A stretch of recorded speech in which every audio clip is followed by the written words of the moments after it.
मेरी भाषा हिंदी भाषा की प्रस्तुति वे दिन भी क्या दिन थे। वे दिन भी क्या दिन थे एक विज्ञान कथा है जो बच्चों को रोमांचित करने वाली है। यह विज्ञान कथा प्रसिद्ध लेखक आइजक एसिमोव की लिखी कहानी है। ये कहानी आज से 150 साल बाद के स्कूलों की कल्पना करती है। कहानी पढ़कर शायद इन स्कूलों को कोई स्कूल ही न कहना चाहे। कल्पना है ऐसे भविष्य की जहाँ स्कूल में कोई शिक्षक न हो और विद्यार्थी एक ही हो। ऐसे स्कूल में बच्चे सीखेंगे किससे, बातें किससे करेंगे, खेलेंगे किसके साथ। है ना हैरानी वाली बात। सोचो आप स्कूल में नहीं जाते हैं, आप अपने घर पर ही पढ़ते हैं और घर पर कोई मशीन आपको पढ़ाती है और अपनी क्लास में आप एक ही बच्चे हैं। आपको कैसा लगेगा। और आजकल कोरोना काल में भी ऐसा ही हो रहा है। हम अकेले अपने घर पर पढ़ रहे हैं, स्कूल में नहीं जा पा रहे हैं। तो इस कहानी को आप अपने जीवन के साथ जोड़कर देख सकते हैं। आइए मिलते हैं हमारी कहानी के पात्रों से। ये है कुम्मी और ये है रोहित। विज्ञान कथा वे दिन भी क्या दिन थे। घटना महत्वपूर्ण थी, वरना कुम्मी अपनी डायरी में उसे क्यों लिखती।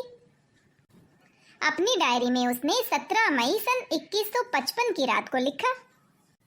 आज रोहित को सचमुच की एक पुस्तक मिली है। वह पुस्तक बहुत पुरानी थी। कुम्मी के दादा ने बताया था कि जब वे बहुत छोटे थे तब उनके दादा ने कहा था कि उनके जमाने में सारी कहानियां कागज पर छपती थी और पढ़ी जाती थी।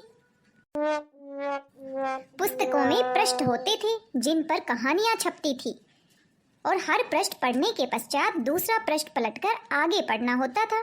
सारे शब्द स्थिर रहते थे, चलते नहीं थे जैसे आजकल पर्दे पर चलते हैं। रोहित ने कहा था, कितनी पुस्तकें बेकार जाती होंगी, एक बार पढ़ी और फिर बेकार हो गई। अब तो हमारे टेलीविजन के पर्दे पर जाने कितनी पुस्तकों की सामग्री आ जाती है और फिर भी ये पुस्तक नई की नई रहती है। कुम्मी ने भी रोहित की हाँ में हाँ मिलाई। फिर पूछा, अरे तुम्हें वो पुस्तक कहाँ मिली? अपने घर में एक पुराना डिब्बा शायद कहीं दबा पड़ा था, उसी को फेंक रहे थे कि उसमें से यह पुस्तक मिली। अरे ठीक है, जरा बताओ ना इसमें क्या लिखा है? स्कूलों के बारे में लिखा है। स्कूल? स्कूल? उसके विषय में लिखने को है ही क्या? हर विद्यार्थी के घर में एक मशीन होती है जिसमें टेलीविजन की तरह का एक पर्दा होता है। रोज नियमित रूप से उसके सामने बैठकर हमें वह सब याद करना होता है जो वह मशीन हमें बताती है। सारा ग्रह कार्य करके दूसरे दिन उसी मशीन में डाल देना होता है। हमारी गलतियां बताकर फिर वह हमें समझाती है। एक विषय पूरा होने पर वह मशीन हमारी परीक्षा लेकर हमें आगे पढ़ाना आरंभ कर देती है। कहते कहते कुम्मी थक गई थी। अंत में बोली, कितना उबाऊ होता है ये सारा स्कूल का काम। रोहित मुस्कुराते हुए उसकी बातें सुन रहा था।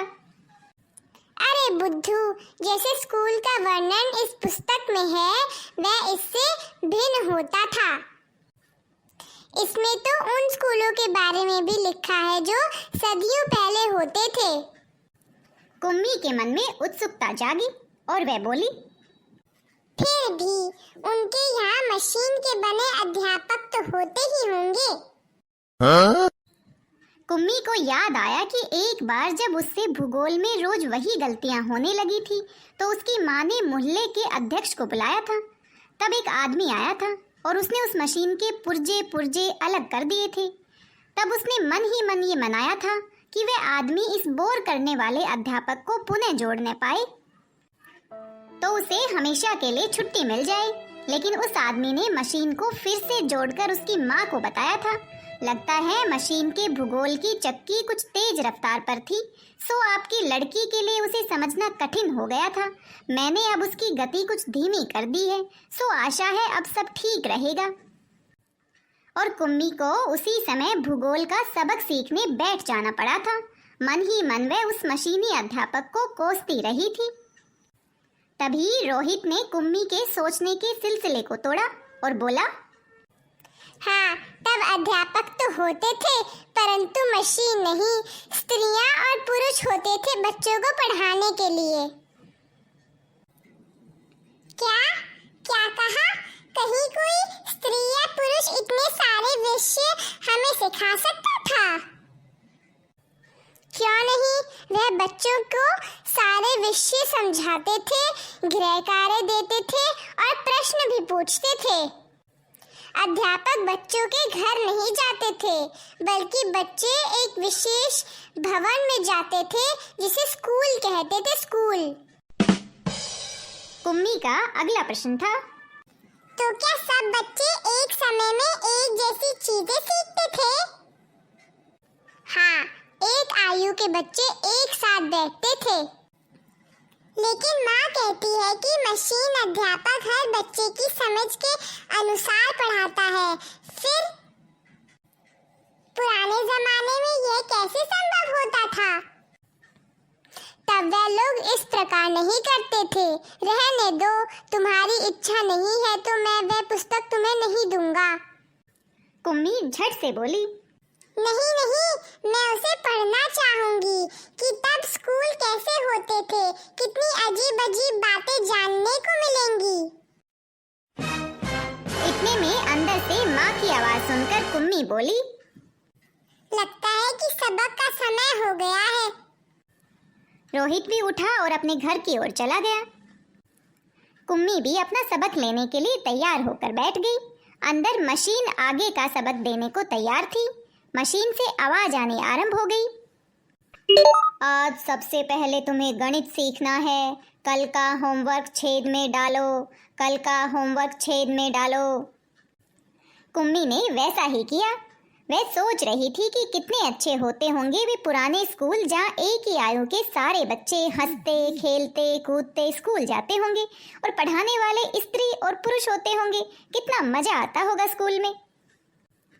इतने में मशीन से स्वर आना आरंभ हो गया था और पर्दे पर चलते हुए अक्षर एवं अंक आने शुरू हो गए थे और कुम्मी सोच रही थी कि तब स्कूल जाने में कितना आनंद आता होगा, कितने खुश रहते होंगे सारे बच्चे, कितने मजे करते होंगे अपने दोस्तों के साथ, कितना आनंद आता होगा जब कोई स्त्री या पुरुष बच्चों को पढ़ाते होंगे। आप भी तो अपने स्कूल को मिस कर रहे हैं। आपको भी लगता है कितने दिन हो गए स्कूल में गए हुए। और सोचो जब भविष्य में इस तरह की क्लासेस लगती हैं जहाँ पर सिर्फ बच्चों को मशीन पढ़ाती है, उनके घर पर ही वो पढ़ते हैं, तो उनको कैसा लगता होगा स्कूल के बारे में सुन के। वो तो कल्पना ही कर सकते हैं। लेकिन हमारे लिए तो स्कूल एक नई चीज़ नहीं है। हम तो हमेशा स्कूल में जाते हैं। हाँ, इस साल हमारी परिस्थितियाँ अलग रही हैं और इसीलिए हम घर से पढ़ रहे हैं, ऑनलाइन पढ़ रहे हैं।